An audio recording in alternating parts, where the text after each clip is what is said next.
সুপ্রিয় দর্শক, লাকসাম রেলওয়ে জংশনে আমাদের এলজিআরই মন্ত্রী, মাননীয় মন্ত্রী জনাব মোহাম্মদ তাজুল ইসলাম মহোদয়ের সহযোগিতায়, ওনার নির্দেশনায় তীব্র তাপদাহে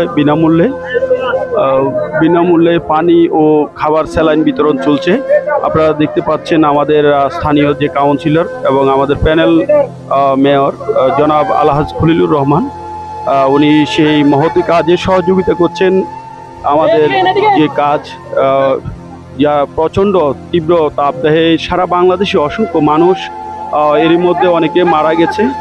আমাদের গোবিন্দপুর ইউনিয়নের সম্মানিত চেয়ারম্যান জনাব শামীম চেয়ারম্যান, আমাদের যারা প্রচণ্ড তাপদাহে কষ্ট পাচ্ছেন তাদের মাঝে উনি খাবার স্যালাইন এবং পানি বিতরণ করছেন। আমাদের মুরাদ ভাইকে দেখছি আমরা, পৌরসভার মুরাদ ভাইও আছেন সেই মহতি কাজে আমাদের সহযোগিতা করছেন। আমরা আছি এখন লাকসাম রেলওয়ে জংশনে। অসংখ্য মানুষ এখানে এসে জড়ো হয়েছে প্রচণ্ড তীব্র তাপদাহ থেকে বাঁচার জন্য। সবার মনের ভিতরে আকুতি হচ্ছে।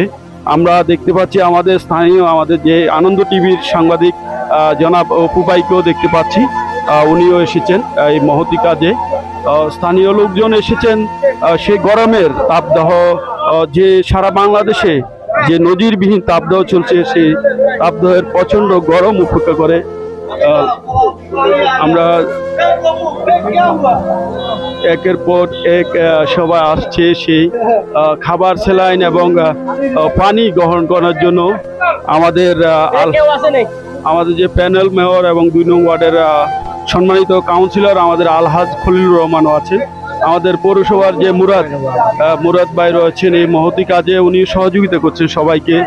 আমরা দেখতে পাচ্ছি অনেক লোকজন এখানে জড়ো হয়েছে এই খাবার পানি, বিশুদ্ধ যে খাবার পানি সংগ্রহের জন্য।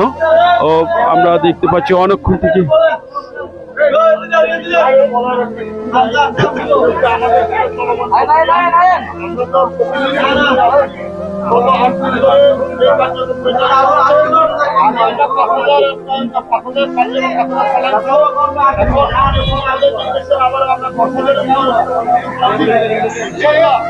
আমরা যত চাহিদা 11টা থেকে 4টা পর্যন্ত এবং যতদিন তাপদাহ চলবে এই চাহিদা ফিল আপ করবো এবং প্রতিদিন আমরা এই তাপদাহ যতদিন চলবে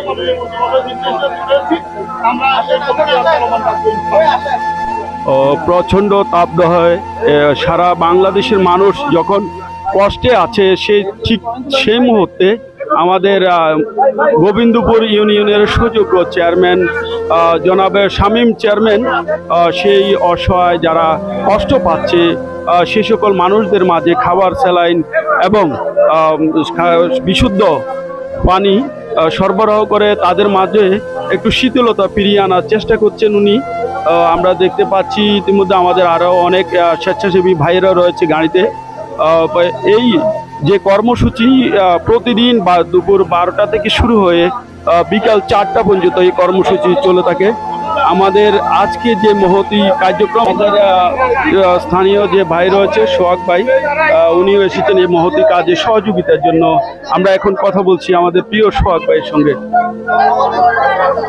আমাদের লাকসাম মনোহরগুঞ্জ থেকে বারবার নির্বাচিত স্থানীয় সরকার মন্ত্রণালয়ের যিনি মাননীয় মন্ত্রী হিসেবে দায়িত্ব পালন করছেন, ওনার নির্দেশনায় লাকসাম উপজেলা স্বেচ্ছাসেবক লীগের বিনামূল্যে পানি ও খাবার স্যালাইন বিতরণে সহযোগিতা করার জন্য আমি এসেছি। সকলকে মাননীয় মন্ত্রী মহোদয়ের পক্ষ থেকে এই তাপদাহ প্রাকৃতিক দুর্যোগ ধৈর্যের সাথে মোকাবেলা করার জন্য অনুরোধ রাখছি। ধন্যবাদ দিদারকে। ধন্যবাদ সোহাগকে। উনি এসেছেন এই যে মহতি কাজে সহযোগিতা করার জন্য। সকলের মাঝে উনি হাত বাড়িয়েছেন এই মহতি কাজে সহযোগিতা করার জন্য। আপনারা দেখতে পাচ্ছেন আমাদের যে এলজিআরই মন্ত্রী, স্থানীয় সরকার সমাজ উন্নয়ন ও সমবায় মন্ত্রণালয়ের মাননীয় মন্ত্রী জনাব তাজুল ইসলাম সাহেবের মহোদয়ের নির্দেশনায় এই যে কার্যক্রম চলছে, 11টা থেকে বিকাল 4টা পর্যন্ত এই কার্যক্রম চলে থাকে।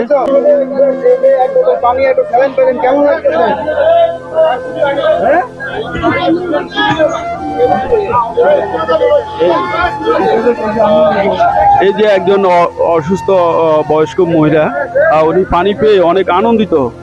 ওনার যে কষ্ট আমরা দেখতে পাচ্ছি, পুরো পৌরসভার বিভিন্ন আনাচে কানাচে ঘুরে ওনারা পানি সরবরাহ করছে। যারা আছেন এখানে কষ্ট পাচ্ছেন সবার মাঝে। আমরা দেখতে পাচ্ছি আমাদের স্থানীয় যে কাউন্সিলর এবং প্যানেল মেয়র আলহাজ খলিলুর রহমান, উনি সবসময় এইসব মহতি কাজে এগিয়ে থাকেন। দেশবাসীকে উনি ধন্যবাদ জানাচ্ছেন হাত নেড়ে। সবাইকে ধন্যবাদ জানাচ্ছি এই মহতি কাজের জন্য। আসলে মহৎ কাজ করার জন্য সবাই কিন্তু এগিয়ে আসে না, গুটি কয়েক মানুষই এই সমাজে মহৎ কাজ করার জন্য এগিয়ে আসে। আমরা আমাদের অপু ভাইকেও ধন্যবাদ জানাচ্ছি। অপু ভাই সবসময় এইসব মহতি কাজে এগিয়ে থাকেন। ওনার আনন্দ টেলিভিশনকেও ধন্যবাদ জানাচ্ছি। এই যে একটা প্রচারণা উনি চালাচ্ছেন সারা বাংলাদেশে, সবাইকে ধন্যবাদ জানাচ্ছি। আমাদের স্প্রে ভাই যারা রয়েছে ওনারা স্প্রে করে শীতল করার জন্য চেষ্টা করছে পৌরসভার আনাচে কানাচে সব স্থানে। আমাদের আলহাজ খলিলুর রহমান এতক্ষণ উনি অনেক কষ্ট করেছেন, তাদের মাঝে পানি সরবরাহ করেছেন। আমাদের অপু ভাইকে ধন্যবাদ জানাচ্ছি, যারা এইসব মহতি কাজে এসেছেন সবাইকে ধন্যবাদ জানাচ্ছি।